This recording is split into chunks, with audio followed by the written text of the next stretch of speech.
Alors c'est pas le réchauffement climatique, mais quand même j'aime bien cette image. C'est-à-dire que il y a 20 ans, il y avait des gens qui étaient encore sceptiques à propos du réchauffement climatique. On disait oh oui quand même, mais peut-être, c'est une observation, on n'est pas sûr. On est tous d'accord que maintenant on est complètement sûr.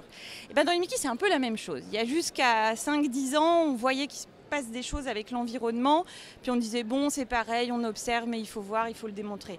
Là je crois qu'en 2023 on ne peut pas nier l'évidence. Pour prendre juste un exemple à propos de la nourriture, on démontre au niveau moléculaire, à l'échelle préclinique dans des modèles murins, mais aussi à l'échelle des populations, qu'une nourriture ultra transformée ou une nourriture trop riche, saturée en graisse et en viande par exemple, peut clairement favoriser les états inflammatoires et probablement favoriser l'émergence, comme on le voit, cette augmentation d'incidence des maladies inflammatoires.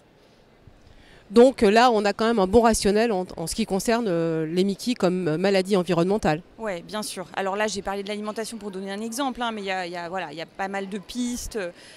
Globalement, ce qui nous a amené à penser à ça, c'est qu'on voit dans l'épidémiologie de cette maladie que plus on est dans un pays riche, très propre et industrialisé, plus ces maladies émergent et vont commencer à des âges très jeunes. Et donc, évidemment, quand on corrèle tout ça, il se passe quelque chose avec l'environnement. Alors, comme toutes les questions d'environnement, c'est très difficile de prendre en compte les biais dans ce qu'on observe. Donc, ça nécessite de faire de la recherche dans plusieurs endroits du monde, de la faire avec des critères objectifs et de manière consciencieuse. Et pour ça, ça nécessite des moyens humains, évidemment, et des moyens financiers.